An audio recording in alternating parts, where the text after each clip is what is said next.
창세기 49장 8절에서 21절까지 우리 한 목소리로 함께 봉독하겠습니다. 유다야, 너는 내 형제의 찬송이 될지라. 내 손이 내 원수의 목을 잡을 것이요 내 아버지의 아들들이 내 앞에 절하리로다. 유다는 사자 새끼로다. 내 아들아, 너는 움킨 것을 찢고 올라갔도다.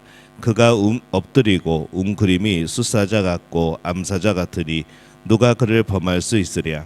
규가 유다를 떠나지 아니하며 통치자의 지팡이가 그 발 사이에서 떠나지 아니하기를 실로가 오시기까지 이르리니 그에게 모든 백성이 복종하리로다. 그의 나귀를 포도나무에 매며 그의 암나귀 새끼를 아름다운 포도나무에 맬 것이며 또 그 옷을 포도주에 빨며 그의 복장을 포도즙에 빨리로다. 그의 눈은 포도주로 인하여 붉겠고 그의 이는 우유로 말미암아 희리로다. 스불론은 해변에 거주하리니 그곳은 배 매는 해변이라. 그의 경계가 시돈까지로다. 이사갈은 양의 우리 사이에 꿇어앉은 건장한 나귀로다. 그는 쉴 곳을 보고 좋게 여기며 토지를 보고 아름답게 여기고 어깨를 내려 짐을 메고 앞제 아래에서 섬기리로다. 단은 이스라엘의 한 지파같이 그의 백성을 심판하리로다. 단은 길섭의 뱀이요 샛길의 독사로다. 말굽을 물어서 그 탄자를 뒤로 떨어지게 하리로다. 여호와여, 나는 주의 구원을 기다리나이다. 갓은 군대의 추격을 받으나 도리어 그 뒤를 추격하리로다. 아셀에게서 나는 먹을 것은 기름진 것이나 그가 왕의 수라상을 차리리로다. 납달리는 노인 암사슴이라. 아름다운 소리를 바라는도다. 아멘. 할렐루야. 하나님의 은혜가 오늘 새벽에 하루의 첫 시간을 주 앞에 드리는 우리 믿음의 가족들에게 함께 하시기를 예수님의 이름으로 축원합니다. 사람에게는 이제 과거가 있습니다. 어떤 사람은 과거를 무시하고 어떤 사람은 과거에 너무 집착하고 짓눌려 살아가고 있고, 우리는 이 과거에 대해서 어떠한 마음을 품고 살아가는가? 우리의 과거 때문에 뒤로 물러가고 있는가? 아니면은 우리의 과거 때문에 오히려 앞으로 나아가고 있는가? 오늘 우리의 삶을 돌이켜봐야 되는 부분입니다. 오늘 말씀은 야곱이 아들들에게 이 마지막 기도를 하는 이제 마지막 부분이 되어집니다. 오늘은 야곱의 넷째 아들부터 유다 또 납달리까지 또 축복의 그런 내용입니다. 먼저 8절에 보면은 유다야, 너는 내 형제의 찬송이 될지라. 내 손이 내 원수의 목을 잡을 것이요 내 아버지의 아들들이 내 앞에 절하리로다. 유다가 이 형제의 칭찬과 칭송을 듣게 될 것이라 라고 말씀을 합니다. 내 원수의 목을 잡을 것이요 내 아버지의 아들들이 내 앞에서 절하리로다. 이것은 왕에 대한 축복 기도입니다. 유다의 자손에서 이 왕이 나올 것이라는 그런 말씀이죠. 한 번 왕이 되는 것이 아니라 10절에 보면은 규가 유다를 떠나지 아니하며 통치자의 지팡이가 그 발 사이에서 떠나지 아니하기를 실로가 오시기까지 이르리니 그에게 모든 백성이 복종하리로다. 왕의 지팡이가 유다 자손 가운데 계속 있게 될 것을 말을 하죠. 또 유다의 자손에서 메시아가 오시고 또 그 메시아는 또한 새하늘과 새 땅의 주인이 되어진다라는 그런 말씀입니다. 그러고 보면은 유다에 대한 이 축복 기도가 참 엄청납니다. 왕과 메시아의 조상이 되니까 이 참으로 놀라운 축복 기도라고 할 수가 있죠. 유다는 어떻게 해서 이렇게 엄청난 축복 기도의 대상이 되었을까 생각해 보면은 아마 그것도 그의 지난 과거가 가장 큰 영향을 미쳤을 겁니다. 유다의 위로 3명의 형인 르벤, 시몬 그리고 레위는 이 과거의 죄 때문에 심각하게 책망받는 그러한 축복 기도를 듣습니다. 그런데 이 유다는 과거 때문에 아주 큰 영광스러운 그런 축복 기도를 듣게 되죠.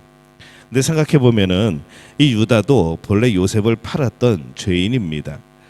유다의 제안에 의해서 요셉을 노예로 팔았던 거죠. 그로 인해서 야곱은 22년을 눈물로 보냅니다. 야곱이 그것을 아주 잘 알고 있었죠. 그런데 유다에게는 또 하나의 과거가 있습니다. 유다는 22년 후에 이 요셉의 시험에서 동생 베냐민을 위해서 자기 자신을 내준 사람입니다. 이전에 요셉을 팔았을 때보다 더 어려운 상황이었죠. 그런데 이번에는 유다가 자발적으로 자신을 내주고 자신을 희생하고 그래서 그의 회개가 증명이 되어지고 회복이 이루어진 겁니다. 유다는 그래서 과거를 극복한 사람입니다. 그러니까 참으로 악한 과거를 가지고 있었지만은 이후에 회개하고 이 동생 베냐민을 위해서 그 자신을 내준 그 과거가 그의 악한 과거를 덮고 놀라운 미래를 열게 하였던 것이죠. 우리는 어떤 사람이 되어야 마땅한가? 유다는 죄의식으로 과거의 죄 때문에 앞으로 오히려 더 나아가는 사람이 되어진 겁니다. 그래서 이렇게 위대한 축복 기도를 받게 되어지죠. 이 후반부는 야곱이 자신의 여섯 아들에게 축복하는 그런 내용을 담고 있습니다. 스불론, 이사갈, 단, 갓, 아셀, 납달리, 이 모두 작은 지파들에 대한 그런 내용들입니다. 먼저 15절에 보면은 그는 쉴 곳을 좋게 여기고 토지를 보고 아름답게 여기고 어깨를 내려 짐을 메고 앞제 아래에서 섬기리로다. 이사갈 자손에 대해서 말하기를 짐을 메고 앞제 아래에서 섬기리로다. 또 단은 길섭의 뱀이요 새길의 독사로다. 말굽을 물어서 그 탄자를 뒤로 떨어지게 하리로다. 단 지파는 어떤 면에서 보면은 이 라헬의 첫 아들이 되어집니다. 라헬이 준 여종 비라에게서 낳은 첫 아들이기 때문에 그런 거죠. 실제로 단은 또 많이 번창하기도 합니다. 근데 그를 독사에 비유를 하죠. 18절에 보면은 여호와여 나는 주의 구원을 기다리나이다. 이 야곱이 기도하다 말고 중간에 이렇게 하나님 앞에 간구합니다. 여호와여 나는 주의 구원을 기다리나이다. 이 구절은 이 단지파에 대한 축복 기도 중에 나온 말이지만은 이 단지파에 속한 이야기뿐만 아니라 기도뿐만이 아니라 이 어떻게 보면은 이 축복 기도라고 우리가 일상적으로 알기에는 너무나도 재앙에 가까운 지금 이 축복 기도를 받는 모든 아들들 때문에 이 야곱이 정말 그 마음에 있는 그런 것들이 이렇게 기도로 나온 것처럼 보입니다. 여호와여 나는 주의 구원을 기다리나이다. 아들들의 재앙을 말하다 보니까 야곱은 참 기가 막혔을 겁니다.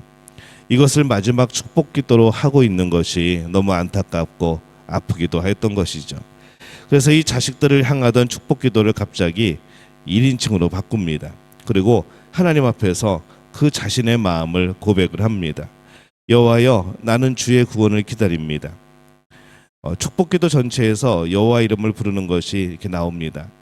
자식들의 앞날이 캄캄하죠. 축복기도를 했는데 그 내용들이 그렇게 좋지 않은 겁니다. 그러면서 하나님 앞에 간구하는 거죠. 하나님 이들이 이렇게 제가 축복기도를 하였지만은 하나님 나는 주의 구원을 기다립니다. 하나님이 그들을 구원해 주시고 그들의 길을 인도하시고 그들이 돌이키고 그들이 회개하고 그들이 하나님 앞에 온전히 서게 될 때에 하나님 그들을 구원하여 주옵소서 라는 이 아버지의 마음이 그 기도에 담겨져 있는 겁니다. 결국 그들을 구원하실 하나님을 바라보면서 하나님께서 구원하실 것을 바라는 마음을 가득히 담아 고백하는 이 한 구절이라는 것이죠. 오늘날 때로 답답할 때가 있습니다. 태어날 때부터 부자인 사람이 있고 노력도 필요하지만은 그것보다도 타고나는 것이 더 많은 부분을 차지하는 그런 세상 속에서 누가 세상을 공평하다 말할 수 있는가? 그렇게 질문할 수 있을 겁니다. 세상은 분명히 불공평합니다. 이 세상은 원래 불공평합니다.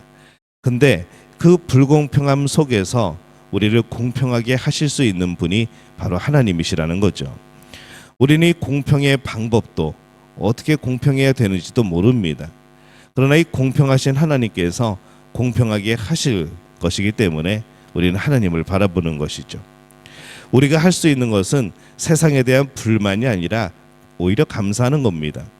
자신에게 주어질 것을 감사하고 내가 할 수 있는 최선을 만들어 가는 것, 이것이 하나님께 공평을 맡기고 살아가는 우리들의 모습인 겁니다. 인생에서 가장 중요한 것은 구원입니다. 나는 주의 구원을 기다리나이다.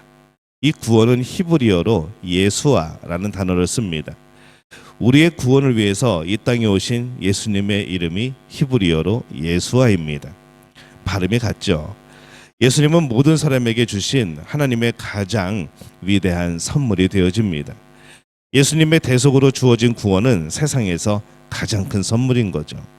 그 선물은 누구나 받을 수 있는 겁니다. 공평하신 하나님인 겁니다. 하나님의 이름을 부르는 그 순간 과거를 넘고 현재를 넘어서 오직 하나님 때문에 감사하게 될 것인 것. 그렇게 되기까지 우리는 정말 우리의 죄에 대하여서 가슴을 쳐야 합니다. 세상을 살면서 불만할 것이 아니라 우리의 가슴을 치면서 우리의 불신앙을 아파해야 되는 것이죠. 오늘 과거를 넘어서 야곱이 이 유다와 다른 6명의 아들들에게 축복기도 하는 내용들을 우리가 봅니다. 유다가 큰 죄로 물들었던 과거를 극복하고 참 큰 엄청난 축복기도를 받는 것을 또 오늘 봤습니다. 우리의 과거가 그렇게 되도록 우리도 힘을 다해야 되지 않겠습니까? 과거가 우리의 발목을 잡고 뒤로 당기고 넘어지게 하는 것이 아니라 오히려 그 과거가 앞으로 우리를 미는 그런 힘이 되어지는 바람이 되게 하는 것. 어떠한 과거라도 우리는 그렇게 그 과거를 딛고 일어날 수가 있는 것이죠.